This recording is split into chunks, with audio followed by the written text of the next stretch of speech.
Bonsoir mesdames et messieurs, vous aimez le sport, merci de nous rejoindre sur Canal Algérie pour le deuxième numéro de la saison de votre émission 50 minutes chrono. La semaine dernière, il y avait comme thème principal comment envisager un retour progressif à la compétition. Aujourd'hui, on reviendra surtout sur les dernières décisions de reporter certaines compétitions internationales et le forfait annoncé par la Fédération algérienne de basketball pour le tournoi qualificatif à l'Afrobasket. On parlera également de l'Assemblée générale ordinaire du Comité olympique algérien qui a été maintenue finalement pour le 14 de ce mois. Et puis il y aura du triathlon avec un portrait de la médaille d'argent des derniers Jeux africains, à savoir Imen Malji, et également à l'honneur le beach volley, une discipline qu'un groupe de jeunes tennisman tente de lancer ici en Algérie. Dans la rubrique internationale, les organisateurs des Jeux olympiques entament une série d'épreuves tests à 9 mois de l'ouverture, tout cela avec nos invités et notre consultant maison qu'on retrouve avec grand plaisir. Nordine Hani, bonsoir. Bonsoir Mortal, un plaisir qui est tout le temps partagé, donc content d'avoir repris, d'être à la deuxième émission de Seconde de Chrono. Le Covid est là, mais nous aussi on est là. On est là et surtout on essaye d'alimenter nos chers amis téléspectateurs en matière d'informations sportives. Le basketball à l'honneur aujourd'hui et nous avons le plaisir de recevoir l'actuel président de la Fédération algérienne de basketball qui est en même temps secrétaire général du comité olympique algérien, à savoir monsieur Mustapha Boualifi, qui est d'ailleurs un habitué à 52 chrono. Monsieur Boualifi, Rabah Boualifi, pardon. Donc Rabah Boualifi, très heureux de vous recevoir sur le plateau de 52 chrono. C'est un honneur pour moi, bien sûr. C'est avec grand plaisir que je me retrouve avec vous. C'est une émission qui est très suivie par les sportifs. Merci. Et je compte donner des informations pour essayer de leur faire comprendre les problèmes. C'est votre émission, puisque vous êtes un acteur incontestable du mouvement sportif national. Dernièrement, vous avez été placé au niveau du comité olympique comme secrétaire général. Comment gérez-vous les deux postes, une double casquette, on va dire, président de fédération de basket et secrétaire général du COA? Je pense que ce n'est pas un problème de gestion, du moment que le travail de la fédération est différent de celui du comité olympique. Au niveau du comité olympique, on est actuellement en train de réorganiser un petit peu l'administration et tout ce qui s'ensuit. Et au niveau de la fédération, nous avons une équipe qui travaille et bien sûr, comme on dit, c'est les hommes qui font le président. C'est vrai, vous avez raison de le dire, il faut un groupe solide, n'est-ce pas? Et vous le revendiquez souvent, Nordine Hani, un groupe solide pour faire la force d'un président et d'une fédération. Absolument, et puis donc M. Rabah Boualifi n'est plus à présenter, donc il fait partie de la famille du comité olympique algérien puisqu'il était président de la commission juridique, et qui dit juridique dit les lois, les textes, c'est ce qui nous intéresse en ce moment. Hein. On en a beaucoup parlé, donc du changement de texte, des lois, des statuts. Donc il a la chance d'avoir eu la casquette de président de fédération et d'être maintenant dans ce comité olympique algérien, et il va pouvoir faire l'osmose, si on veut, entre ce que demandent les fédérations et ce que peuvent ramener le comité olympique algérien. C'est ce qu'on espère pour la famille sportive et olympique algérienne. La semaine passée, Nordine Hani, on avait évoqué un retour probable à la compétition, mais au train où vont un petit peu les choses, c'est difficile d'envisager un retour progressif à la compétition. Hein. Oui, c'est vrai que le Covid a pris de l'ampleur ces derniers temps, mais je pense que maintenant, on doit s'habituer à vivre avec ce Covid.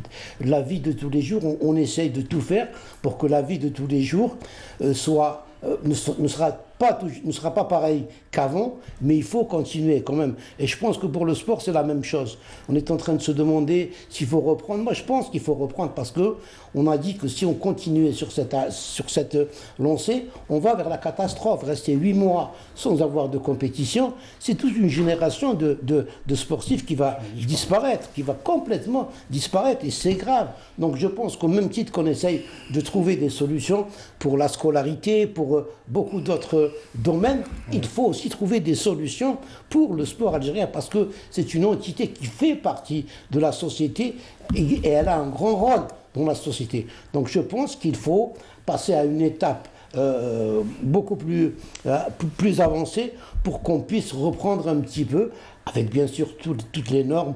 On sait que le Covid, c'est quelque chose qui nous touche, qui peut être mortel, mais je pense qu'au même titre que les autres secteurs, il faut aller vers la reprise donc, des compétitions. Monsieur Boualifi, en tant que secrétaire général du comité olympique algérien et président de la fédération de basket, pensez-vous qu'on a les moyens et qu'on doit reprendre la compétition progressivement?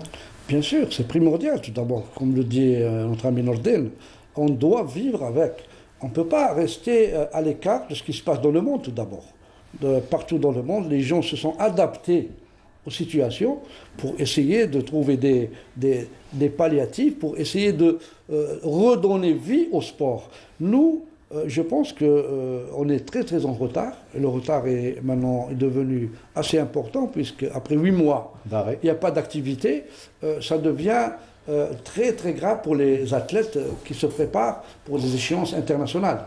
Je pense qu'on peut reprendre l'activité, mais en respectant bien sûr toutes les consignes sanitaires qui sont imposées par les pouvoirs publics et la commission scientifique. Vous êtes souvent en réunion avec les parties concernées, ministère, comité olympique et fédération, nous, en tant que comité olympique, on n'a pas encore fait une réunion dans ce sens-là, mais je pense qu'il va y avoir dans quelques temps un travail en profondeur pour faire des propositions. Et nous sommes pour l'ouverture tout d'abord des infrastructures sportives. Ce sera difficile pour les clubs. Vous le savez qu'un club, quand les athlètes s'entraînent, ils s'entraînent le matin, ils repartent chez lui, ils reviennent le lendemain. Mais pour les sélections, déjà c'est fait. Seulement, nous n'avons pas bien compris la dernière interdiction de tout regroupement qui a été déclarée par le Premier ministre dernièrement. On voudrait savoir est-ce que les équipes nationales sont concernées pour les regroupements ou non. Ça, c'est un problème. Si on continue de cette manière, je pense que le sport algérien va être très en retard et on ne pourra jamais rattraper le temps perdu. Vous êtes président de la Fédération algérienne de basketball et le basket, c'est la première rubrique de cette émission.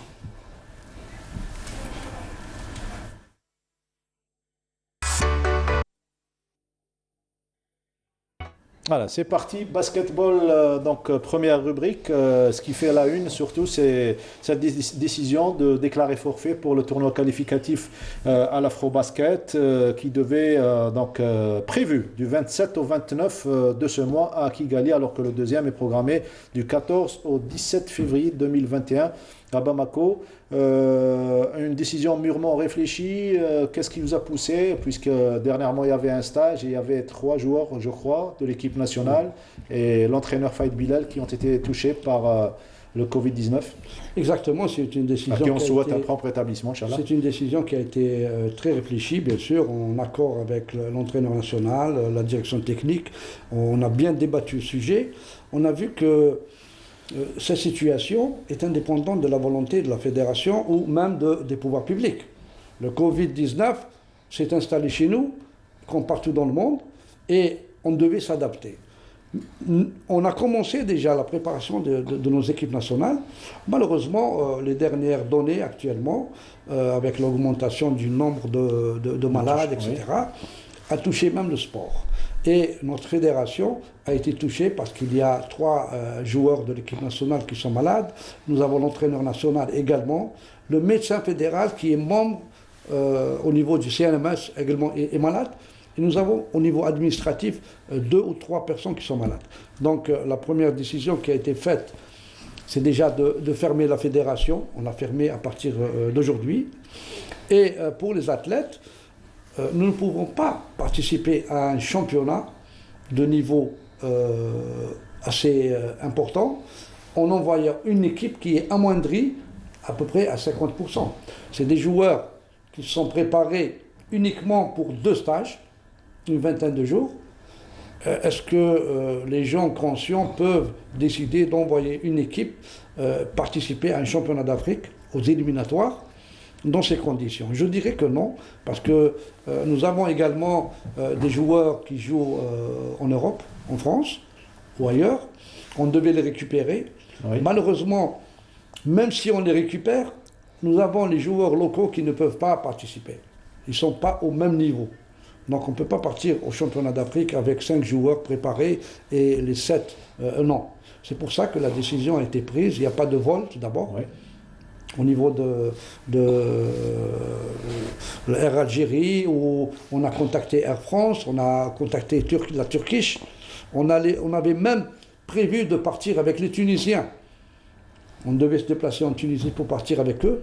Malheureusement, les données ont changé. Donc la décision a été mûrement réfléchie.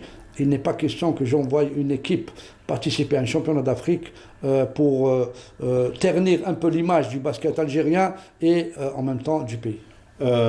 Décision prise en commun accord avec les parties concernées, entraîneurs, staff, dirigeants au niveau du bureau fédéral, ou bien vous vous êtes dit je suis le président, je suis responsable sur... non, je suis le premier responsable sur cette équipe nationale et sur cette fédération. Donc il y a risque de maladie, il y a plusieurs risques, plusieurs facteurs qui vous ont obligé de prendre cette... La décision qui a été prise, bien sûr, c'est en accord avec l'entraîneur national et le DTN, où on a discuté, et j'ai appelé tous les membres, la majorité des membres du bureau fédéral, qui sont conscients. Je leur envoie les données régulièrement sur Messenger, pour qu'ils puissent comprendre les déclarations que je suis en train de faire. Et je suis le représentant de la fédération. Quand je parle en leur nom, au nom de toute la fédération. Donc c'est une décision qui est mûrement réfléchie et je pense qu'il n'y a pas possibilité de participer. Très bien. Même en sachant qu'il y a peut-être des nations qui ne vont pas prendre part à ce rendez-vous pour les mêmes raisons, d'ailleurs, que vous. Exactement. La dernière information qui nous est parvenue hier, c'était que le Champions League des clubs, qui devait se dérouler du 5 au 12, je crois, au niveau au Rwanda, en même temps que le championnat d'Afrique, a été annulé hier.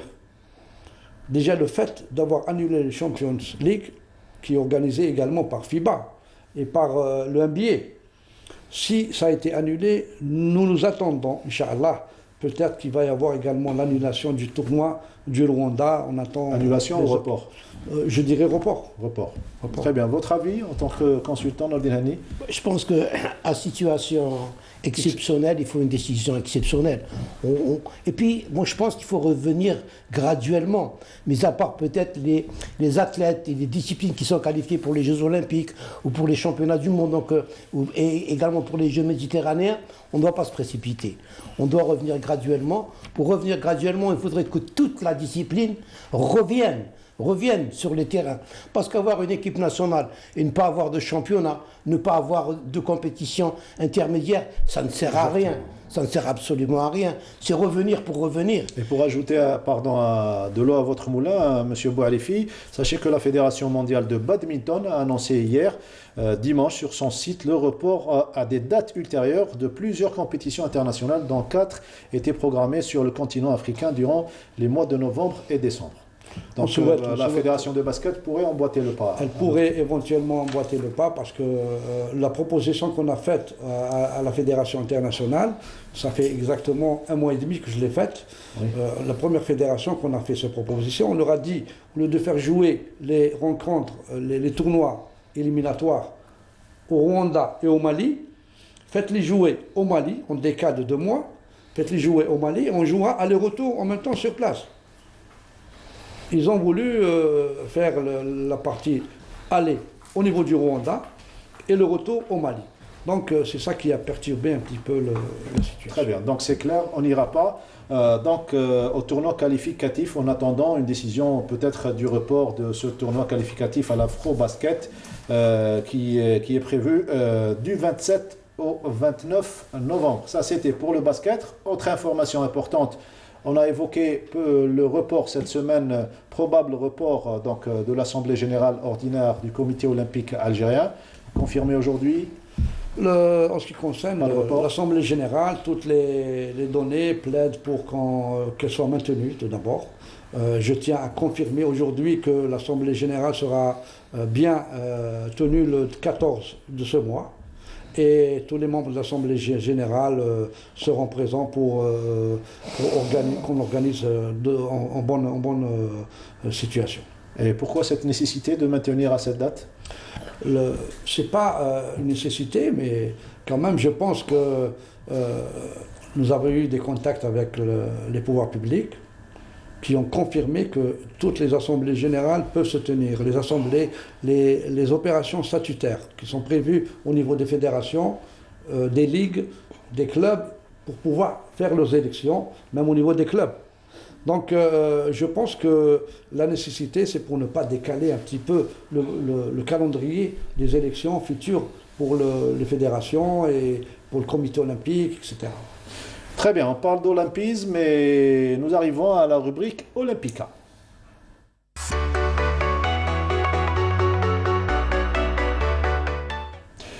Nordine Hani, comme la semaine dernière, nous avions donc des nouvelles de nos athlètes qui se préparent pour les Jeux Olympiques. On avait évoqué le cas donc de Adem Fellah, mais également Boudina et surtout Jawad Sarioud, notre champion en natation. Avec cette fois-ci, contrairement aux Jeux de Rio 2016, Boudina, Sidi Ali sera en duo avec Aïd Daoud. Aït Mouloud Daoud, qui lui n'a pas eu la chance de Boudina donc d'aller à Nantes pour se préparer. C'était pour un problème de visa, donc, mais il continue à se préparer ici. Il est en train de s'entraîner. D'ailleurs, la fédération algérienne d'aviron a programmé un stage à partir d'aujourd'hui. Des athlètes sont rentrés donc au niveau de Suidania. On le voit, hein. Là, on voit à l'entraînement, donc absolument, donc il n'arrête pas, il est en train de se préparer, il a vraiment envie de faire quelque chose. Lui et Boudina, ils ont envie de faire quelque chose donc, aux Jeux Olympiques de Tokyo. Et donc, je vous disais, la fédération qui a fait rentrer ces athlètes qui sont là, donc ils sont rentrés à Suidania aujourd'hui, ils ont subi leur test PCR, ils vont attendre 48 heures pour avoir les résultats. Si c'est négatif, ils vont se diriger vers Annaba pour continuer donc à se préparer. Et ils ont comme objectif donc les championnats d'Afrique virtuels, c'est-à-dire par vidéoconférence. Ouais. Ça va se dérouler à partir donc, de l'Afrique du Sud. Tous les athlètes qui sont intéressés devront payer la modique somme de $6 pour avoir un code. Ouais. Et à partir du code, donc, on va voir Boudine à partir de Nantes. Aïd Daoud sera lui peut-être à partir d'Alger. Pourront donc faire une compétition virtuelle sur des rameurs. Donc voilà, c'est des opérations donc, qui se déroulent. Il faut trouver des moyens. C'est des athlètes qui se préparent. Et Aïd Daoud Kamel qui a été très gentil donc, de vouloir nous recevoir par Viber. On a réussi à l'avoir par Viber et il nous parle de ses objectifs. On écoute Kamel et Daoud. Salam alaikum, je m'appelle Aïd Daoud Kamel, athlète équipe nationale discipline aviron, maintes fois champion d'Afrique ainsi qu'arabe. Je suis fier de représenter la discipline d'aviron algérien pour la deuxième fois en spécialité double scull poids léger après les Jeux de Pékin 2008 et ceux de Tokyo 2021. En cette spécialité, on est le seul pays africain et arabe. En ce moment, on s'entraîne sans relâche, que ce soit ici à Alger ou durant les stages de préparation. Nous faisons très attention tout de même, comme chaque citoyen conscient du danger que présente cette pandémie du Covid-19. Mes chers concitoyens, protégez-vous et respectez les gestes barrières, ainsi qu'une bonne hygiène de vie et n'oubliez pas de porter des masques obligatoires. Voilà, une ambiance particulière et surtout une situation inédite, se préparer tout en faisant attention à cette pandémie. Voilà, c'est ce qu'on disait, c'est de ne pas tomber dans le piège de l'arrêt ou de stagner. Il faut continuer par tous les moyens. Il faut continuer parce que c'est très difficile pour un athlète. Si un athlète s'arrête après plusieurs mois, il ne pourra plus revenir à la compétition. Ce sera trop tard. Ils se sont battus pour aller à Tokyo. Donc il faut qu'ils continuent à se battre et qu'on les aide à se battre, qu'on leur donne les moyens. Qu'on essaye, par exemple, de parer à cette pandémie, de trouver des solutions pour que ces athlètes qui ont toute leur vie rêvé d'un jour, tout le monde rêve un jour d'aller faire des Jeux Olympiques. Pourquoi les en ont empêchés? Donc je pense qu'ils sont là, ils ont la volonté, c'est à nous de leur donner les moyens. Comment justement le comité olympique gère un petit peu cet aspect-là, la préparation des athlètes qui sont qualifiés pour les Jeux?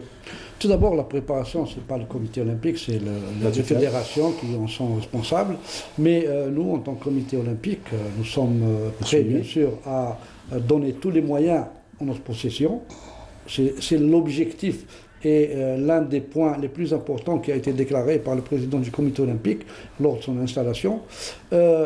Tous les moyens seront mis à la disposition des athlètes, bien sûr.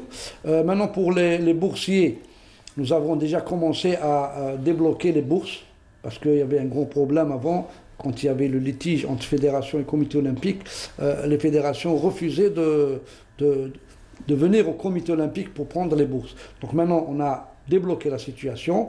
Il y a de très bonnes relations entre le comité olympique et les fédérations. Et le ministère. Ils viennent nous voir. Ouais. Et également, nous avons une très bonne relation avec le ministère. Nous allons essayer de travailler main dans la main dans l'intérêt des athlètes. Inch'Allah, surtout pour avoir de bons résultats et surtout avoir une ambiance purement sportive. Voilà pour le comité olympique. On passe à la rubrique portrait, le jingle et on se retrouve juste après.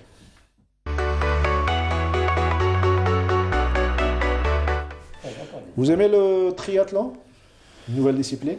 Oui, c'est une nouvelle discipline qui peut-être nous donnera beaucoup de satisfaction à l'avenir. Déjà, nous avons la dernière fois quelques champions, quelques bons résultats. Je pense que le triathlon, la prochaine Assemblée Générale, elle va être confirmée comme membre le 14 de ce mois. De droit au niveau du comité olympique. Une fédération qui a été créée en 2015, 2 jours après la fédération de rugby. Et Nordin Hani, certainement, vous serez d'accord quand on vous dit que c'est une discipline qui colle bien aux Nord-Africains d'une manière générale et à l'Algérien en particulier. Absolument. Donc, tempérament. C'est pas une nouvelle discipline, hein, mais pour l'Algérie, c'est quand même. On a trop tardé pour développer cette discipline. Là, elle commence à se développer. Elle a eu ses agréments, elle a eu ses statuts. Donc, c'est tant mieux. Et puis, c'est vraiment une discipline. D'abord, le climat s'y prête pour l'Algérie. Donc, c'est un climat qui s'y prête à ce triathlon, donc, qui est composé donc, de trois disciplines. La nage, vélo et course à pied. Absolument. Donc, je pense qu'il faut tout faire pour développer cette discipline qui peut nous ramener beaucoup de satisfaction. Et certains athlètes ont commencé à donner satisfaction, notamment dans les compétitions régionales, telles que les Jeux africains de Rabat, les derniers Jeux africains de Rabat, à l'image de Iman Malji, qui a décroché une médaille d'argent. Sid Ahmed Bouraïb s'est intéressé à cette jeune athlète qui promet, il lui a dressé un joli portrait. Temps couvert, mer calme, rien de mieux pour réussir un bon triathlon. Une discipline peu médiatisée, mais qui a séduit notre jeune triathlète Iman Malji, médaille d'argent aux derniers Jeux africains. Pour son entraîneur Salah Lergam, la nage, le cyclisme et la course à pied ne font finalement qu'un seul sport.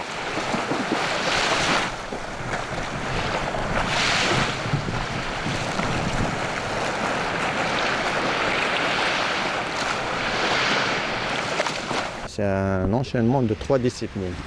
Donc la première partie, c'est la natation. Après, c'est le vélo. Après, tu as la course à pied. Voilà. Donc, il y a plusieurs versions de triathlon, il y a plusieurs distances. La plus petite distance, elle est de 350 mètres natation, 10 km vélo et 2,5 km course à pied. Et la distance standard, c'est 1540 et 10 km course à pied. L'amour pour le triathlon, l'un des 5 premiers sports les plus regardés aux Jeux Olympiques. Iman le tient de sa rencontre avec son entraîneur.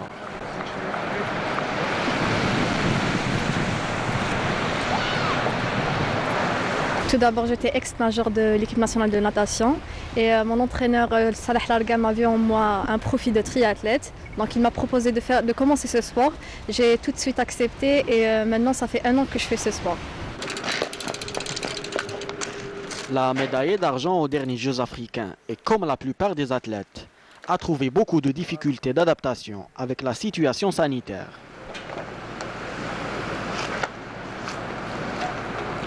On ne s'est pas arrêté parce qu'on avait un objectif, c'était Coupe d'Afrique en Tunisie et une autre compétition.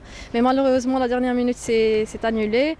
Donc on a quand même continué à s'entraîner avec la difficulté et tout. On s'entraînait avant le couvre-feu et le matin aussi. Les salles sont fermées, les piscines aussi, donc on nageait à la plage. C'était un peu difficile, on n'avait pas l'autorisation, mais on a fait avec. Et la médaille d'argent aux Jeux africains reste sa plus grande fierté. C'était la médaille d'argent aux Jeux africains 2019. C'était vraiment une satisfaction incroyable. Un profil idéal, elle est taillée pour faire le triathlon, ex-nageuse, elle était excellente en natation, mais le triathlon, je la vois performer dans cette discipline. Être absent des JO de Tokyo n'a pas atténué sa volonté. Et Paris 2024 apparaît déjà comme le prochain grand défi.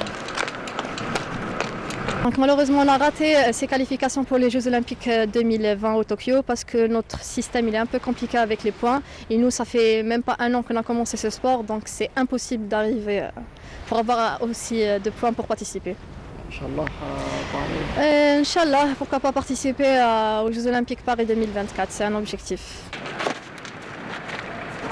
En cette période de multiplication des cas de Covid-19, elle lance un message à tous les citoyens. Mettez vos masques et respectez la distance et surtout ne sortez pas à n'importe quelle heure. A noter que les championnats d'Afrique prévus initialement le mois prochain en Égypte ont été reportés à une date ultérieure. Voilà, bon vent pour cette jeune athlète qui promet, entraînée par Salah Largam et accompagnée de d'autres athlètes de qualité qui se préparent. Un début d'aventure, on va dire, pour les entraîneurs qui se lancent. Généralement, ce sont des entraîneurs soit d'athlétisme, soit de natation, à un degré moindre de cyclisme qui se lancent dans cette nouvelle discipline. Oui, c'est un avantage tout d'abord, parce que certains athlètes qui ne peuvent pas émerger au niveau des trois disciplines peuvent se reconvertir dans ce sport. Ils peuvent donner satisfaction. Je pense qu'au niveau continental ou régional, cette discipline va émerger parmi les meilleurs. Très bien, il faut rappeler également qu'il y avait un précurseur en la personne de Mohamed Belheimer, notre champion, qui a pris sa retraite en tant qu'athlète, mais qui continue à diriger et nous conseiller, surtout en tant qu'expert en la matière. En la matière, oui, bien sûr, Belheimer il est connu, mais je pense que cette discipline mérite un peu plus de considération à l'avenir, lui donner tous les moyens, bien sûr. Quand on voit l'athlète courir dans la rue, dans des conditions pareilles, ça décourage un petit peu la venue d'autres athlètes. Je pense qu'à l'avenir, on va essayer d'aider cette discipline avec le ministère, etc. Pensez, Nordinani, que c'est une discipline qui pourrait donner satisfaction, surtout qu'elle se rapproche un petit peu de l'athlétisme et surtout des sports d'endurance? Non seulement c'est une discipline qui va donner satisfaction, mais c'est une discipline qui va aider les athlètes. Comme l'a dit donc M. Bouhalifi, il y a des athlètes qui sont peut-être pas, qui ne peuvent pas aller très loin dans une discipline, mais qui peuvent être complémentaires. Donc on va récupérer beaucoup d'athlètes qui partent, qui n'arrivent pas donc à aller faire des compétitions, des Jeux Olympiques ou dans leur discipline propre, mais qui peuvent se compléter. On a dit un petit peu de natation, du vélo et de la course. On peut récupérer ces athlètes. Donc ça a beaucoup de rôle et c'est bon pour un pays où il y a beaucoup de jeunesse. Mais je joins donc à ce qu'a dit M. Bouhalifi. On a vu les conditions dans lesquelles s'entraînait cette fille. Il faut leur donner un peu plus de moyens.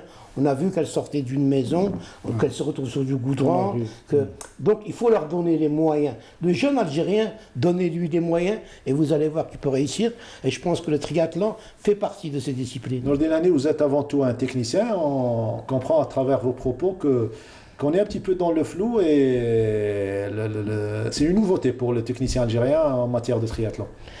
Bien sûr que c'est une nouveauté, mais écoutez, l'Algérien s'est toujours donc adapté. Vous avez beaucoup de techniciens qui sont là et qui sont mal utilisés. C'est comme pour l'athlète qui ne peut pas réussir dans une discipline propre et qui va se reconvertir au triathlon. Beaucoup de techniciens peuvent être aussi orientés. Il faut leur donner les moyens, il faut qu'ils arrivent à se recycler, il faut les former. C'est le rôle de la fédération, c'est le rôle du ministère également, donc de pouvoir former des techniciens. Et on fait de la récupération. On a besoin de créer des emplois, on a besoin donc de recycler des gens. Et je pense que le triathlon est là pour ça. 3 disciplines, on peut réussir. Et de toute façon, avec la collaboration, l'excellente collaboration avec le Comité olympique et le ministère de la Jeunesse et des Sports, il y a un bon travail qui se fait au niveau de la fédération et même des stages de formation qui ont été programmés ces derniers temps depuis la création en 2015. Voilà, bonne chance pour cette discipline. La rubrique Gros Plan.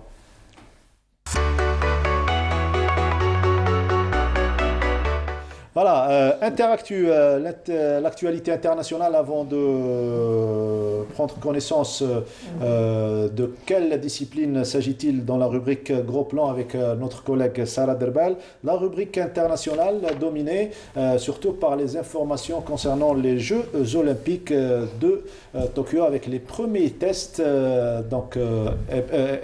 épreuves tests, comme il se fait de tradition, donc à quelques mois du lancement des Jeux Olympiques. C'est Ahmed Bouraï. Le président du Comité olympique international, Thomas Bach, a appelé au sacrifice et à la patience pour faire des Jeux olympiques de Tokyo une référence pour le monde de l'après-Covid. Il a également assuré que le CIO et les organisateurs de Tokyo 2020 sont prêts à organiser des Jeux sans risque, quelle que soit la situation en juillet prochain, pour faire de Tokyo l'une des villes olympiques les mieux organisées.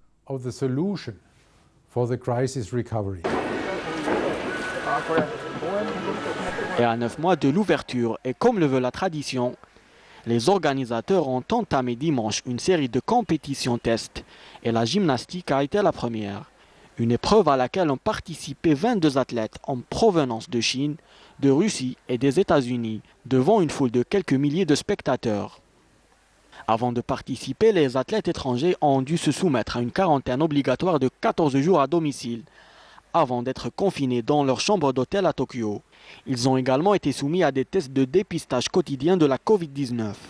Une tentative pour démontrer que les JO pourront avoir lieu dans moins de 9 mois.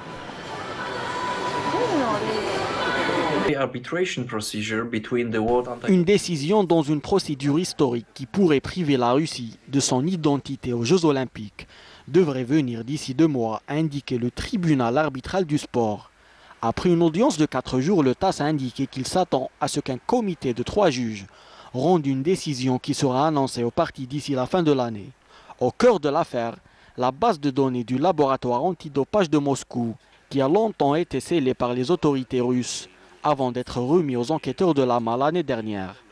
Les données ont été effacées et modifiées, et les sanctions demandées incluent l'interdiction du drapeau, de l'hymne national et du nom de l'équipe russe aux Jeux Olympiques de Tokyo, aux Jeux d'hiver de Pékin de 2022 et à d'autres événements majeurs organisés par des sports et des organisations adhérant au Code mondial antidopage.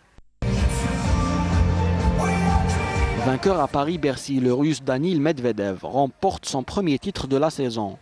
Opposé à l'Allemand Alexander Zverev, numéro 7 mondial. Ce dernier remporte le premier set 7-5, avant de perdre le fil du match et de finalement s'incliner 5-7, 6-4, 6-1. Grâce à cette victoire, Medvedev dépasse Roger Federer et remonte à la 4e place au classement ATP. De quoi donner du baume moral avant les Masters de Londres, prévus la semaine prochaine. 5-7, 6-4, 6-1, 5-7, 6-4, 6-1.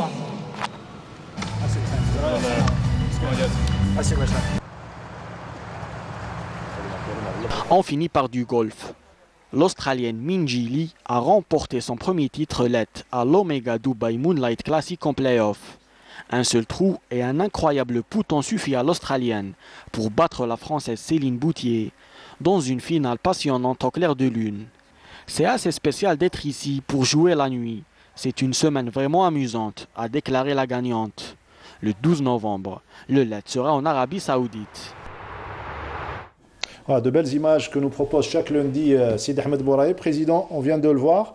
donc à travers les premières images, et l'Algérie a l'habitude de prendre part aux épreuves tests à quelques mois des Jeux Olympiques.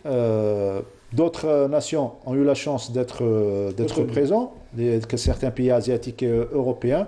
C'est pas défavorisant un petit peu quand il y a des nations qui prennent part aux épreuves tests. Ils s'acclimatent déjà à l'ambiance des Jeux Olympiques, dans le lieu même des Jeux Olympiques et dans les enceintes où doivent se dérouler, alors que généralement, suite à cette pandémie, les pays africains sont un petit peu lésés. De ne Je ne pense pas que ça a été fait dans un sens d'avantager qui que ce soit. C'est une opération, je dirais, c'est une expérience éprouvette. C'est une expérience éprouvette. Donc, pour essayer de faire passer le message que les Jeux Olympiques se dérouleront bien à la période prévue. Je pense qu'en plus, ce n'est pas tous les athlètes qui ont participé. Ils ont pris une petite quantité d'athlètes pour démontrer que les consignes seront respectées, etc., etc. Mais au niveau africain, je ne pense pas que c'est un désavantage. Vous êtes constamment en relation avec le comité international olympique par visioconférence. Donc les dernières informations concernant ces Jeux de Tokyo, ils auront bel et bien lieu, et dans quelles conditions? Nous avons bien assisté à une conférence, je dirais à 8 h du matin parce qu'il y a le décalage horaire. Oui. Le président, moi-même et quelques membres, où il a été question que, clairement dit, les Jeux Olympiques se dérouleront bien à la date fixée. Parce que vous savez bien qu'au niveau du Japon, il y a eu même des petits problèmes au niveau du comité d'organisation qui a été changé, oui. Et peut-être même le Premier ministre a été changé à cause Et les opérations qui ont été menées vont toutes dans le sens du maintien des Jeux Olympiques. On a également vu, Nourdine Hani, à travers ces brèves internationales, que la Russie pourrait être absente de ces Jeux. Ça sera vraiment quelque chose d'inimaginable pour le monde sportif de voir les Russes absents. C'est l'épée de Damoclès qui est sur la tête de l'URSS depuis un bon bout de temps. Donc on va attendre encore, il reste 2 mois donc, pour avoir. Ce serait dommage qu'une grande nation sportive n'y soit pas, mais c'est la loi du sport. Et c'est un tribunal, donc c'est juridique, c'est un tribunal, donc c'est le TAS qui va décider. Et à la base, une histoire de dopage. Absolument, et là, vous me donnez donc une belle perche. Une belle perche pour parler un petit peu avec le secrétaire général du comité olympique.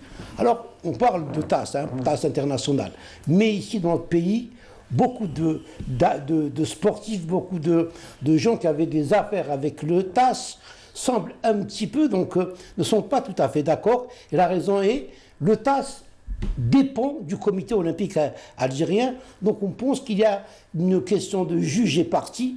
Vous êtes un juriste, ça tombe bien pour le comité olympique algérien. Quel est votre avis sur cette question? Nourdine, wallahi, je m'excuse, mais vous mettez un petit peu dans la gêne. Pas dans la gêne, mais j'ai toujours dit les choses comme elles sont. J'ai toujours été questionné sur ce genre de problème. Effectivement, quand on est plaignant, on sent qu'on est un peu lésé par rapport à ce qui se passe au niveau du comité olympique, avec les fédérations, etc. On le sait. Mais ce n'est pas dans le sens que Nourdine l'a dit. Le comité olympique n'a aucune autorité sur le TAS actuellement. La loi a clairement disposé que le comité olympique est doté d'un tribunal arbitral des sports. C'est là où le bas blesse. Le problème, il est là. Quand quelqu'un lit le document, il trouve ça anormal. Moi, personnellement, en tant que juriste, j'ai trouvé ça anormal. Problème de formulation, peut-être. Comment ça a passé au niveau de l'APN, etc., pour valider cet article-là? Je pense que nous, au niveau du comité olympique, nous sommes très conscients de cette situation. C'est pour ça qu'on essaye de trouver des palliatifs avec le président. On en a discuté pour trouver des solutions et permettre aux gens de ne plus penser que le TAS est sous l'autorité du comité olympique. Ce qui est Nous sommes en train de réfléchir, on va installer une commission de réflexion, après l'Assemblée Générale du 14, qui va faire proposer des amendements au niveau des statuts et des règlements intérieurs, mettre toutes les procédures nécessaires pour que chacun qui se défende à l'aise et ait les mêmes droits, que ce soit plaignant ou autre. Si on se base sur votre commentaire, il y a beaucoup de changements prévus au niveau du comité olympique, ou bien on avance progressivement et sûrement? Changement, vous savez, on ne peut pas changer tout à la fois. Oui. Comme ici en Algérie, on ne peut pas changer du jour au lendemain tout ce qui se passe. Donc nous sommes en train de procéder à des aménagements de certains points. On a commencé déjà à réorganiser un petit peu l'administration au niveau du comité olympique, le personnel. On a également, on doit faire très attention aux bourses qui viennent pour les athlètes, pour les débloquer. Nous prenons en compte toutes les données, toutes les mauvaises habitudes qui étaient déjà avant, pour essayer de les corriger. Et Inch'Allah, d'ici quelques mois, vous allez voir un petit peu comité olympique, nouvelle face. Si on veut, donc c'est maintenant, on peut dire qu'au niveau du comité olympique, il y a un travail d'équipe, alors qu'on reprochait à l'ex-comité olympique d'avoir des leaders et des gens qui suivaient. C'est vraiment un travail d'équipe qu'il y a avec l'arrivée de Hamad, qui est bien connu. C'est quelqu'un d'abord qui a toutes les caractéristiques pour être. C'est un ancien olympien, c'est quelqu'un de très posé, c'est quelqu'un qui prend des décisions, contrairement à ce que disent les gens. C'est quelqu'un qui sait prendre des décisions. Il a fait beaucoup de changements et on voit que ces changements vont vers le travail d'équipe. Exactement, Nordin, parce que, je l'ai dit tout à l'heure, un président tout seul ne peut pas faire tout à la fois. Il faut qu'il ait une équipe qui est là, qui l'oriente dans certains points. Il ne peut pas dominer tous les aspects du sport et de l'administration, au niveau juridique, au niveau technique. Donc, nous sommes là, chacun dans son domaine. On est là pour donner le plus qu'il faut. Et le président, ce qui est très bien maintenant, le président ne décide pas tout seul. Le président, à chaque fois qu'il y a un point à discuter, il regroupe son équipe, il débat le sujet et on prend la décision. Voilà un petit peu la nouveauté, la nouvelle vision du comité olympique. Le peu de temps qui reste du mandat restant, de l'actuel mandat, n'est pas un facteur un petit peu pénalisant? Je ne pense pas que... Le problème n'est pas de voir le mandat quand est-ce qu'il se termine là. Les gens sont là, ils font le travail qu'il faut jusqu'à la période, et après 2021, quand il va y avoir les élections, il faut que la personne ou les personnes qui passent au niveau du bureau exécutif ou le comité exécutif soient conscients que c'est l'urne qui doit choisir le président et les membres. Et pas autre chose. Ce n'est pas par des ingérences extérieures pour faire la pression. Et ça peut redonner de nouvelles bonnes habitudes. Exactement. Revenir aux bonnes habitudes surtout. La rubrique Gros Plan.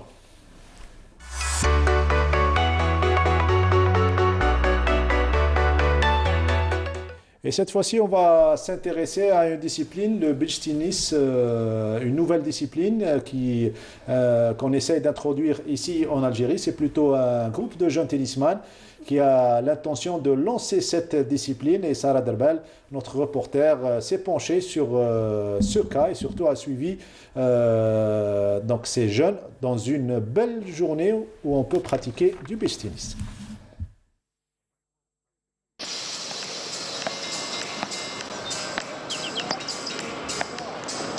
Unis par le tennis, Riyad, Sami, Walid et Mounir se sont lancés dans un nouveau projet sportif, celui d'introduire progressivement le beach tennis en Algérie.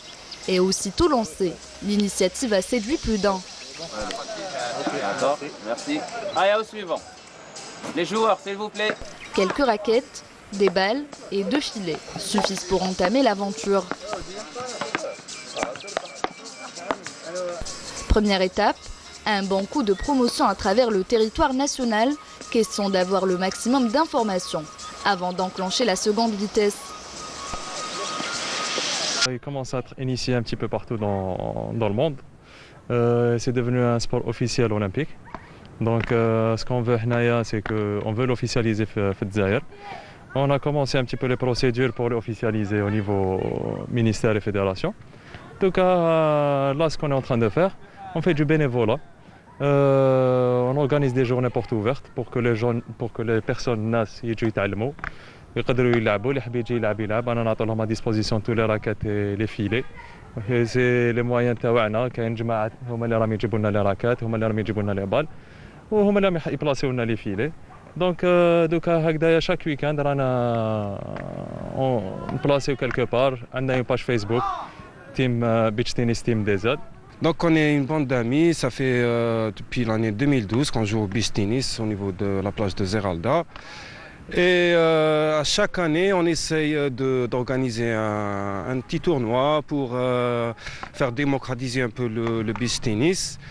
Et chaque année, ça tombe à l'eau. Cette année, on a retroussé un peu les manches. Justement, en ce moment, on essaie de faire quelques approches au niveau du ministère et de la Ligue d'Alger de tennis, puisque le sport il est chapeauté par la fédération de tennis.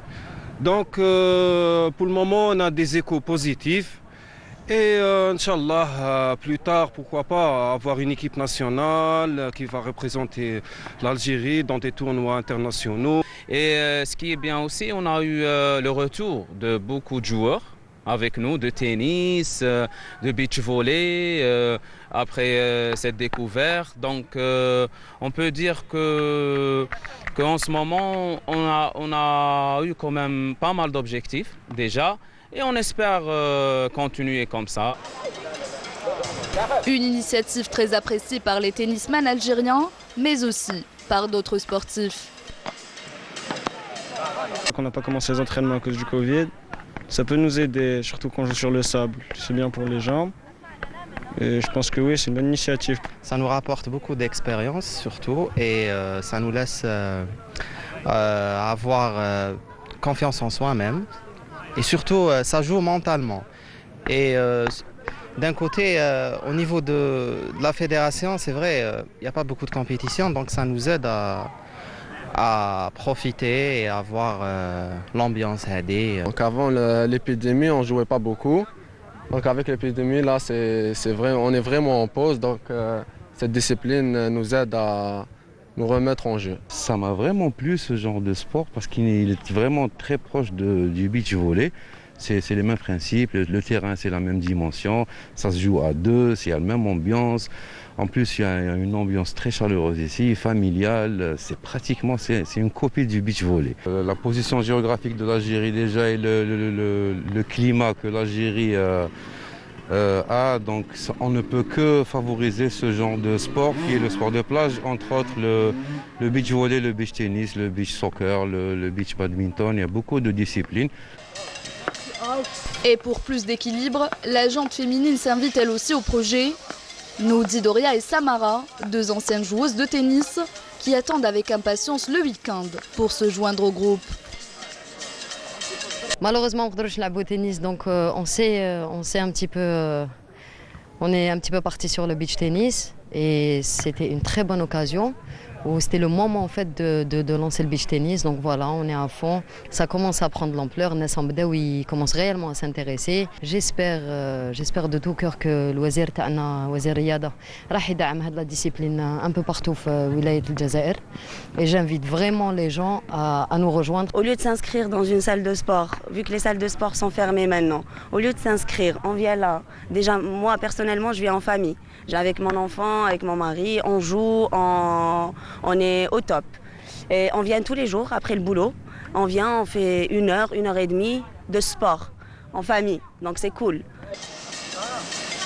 Quant à Yanis, c'est la raquette qui remplace son stéthoscope, ou presque.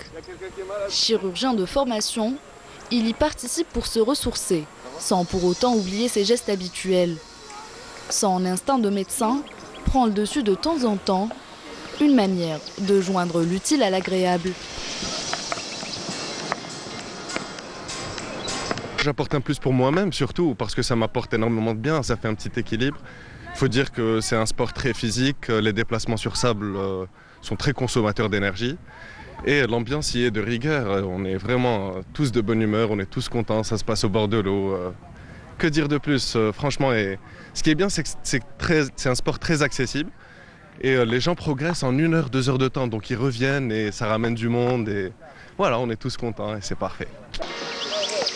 Cela va sans dire que les gestes barrières sont respectés. Pour les organisateurs, les mesures de protection demeurent primordiales afin d'assurer la sécurité des participants. On essaie d'appliquer le protocole sanitaire. Les bavettes sont obligatoires, les gels, les joueurs ne se serrent pas la main. Et on essaie avec les moyens du bord de respecter à 1000% le protocole sanitaire. Pour mettre les gens en sécurité, quels que soient les participants, les joueurs. Donc on est en train de faire ça, beaucoup plus concentré sur ça pour éviter tout ce qui est négatif pour nous, pour les participants et pour tout le monde. Et que serait une partie de beach sans son fidèle supporter? أنا يعجبني الحل هنا على كل حال. صافي بليزر يعرفوا يلعبوا على كل حال. أنا نحسوا هاي آلز. هذه هي.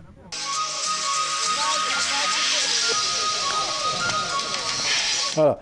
Un très beau sport que nous présente donc notre collègue Sarah Delbel et que, comme l'a si bien dit notre ami Sami Nordine, donc c'est l'un des rares sports où la distanciation est respectée. Hein. On a vu à travers les images, 7 minutes de reportage, il n'y avait pas d'accolade, il n'y avait pas... Enfin, le tennis, c'est toujours respecté. Hein.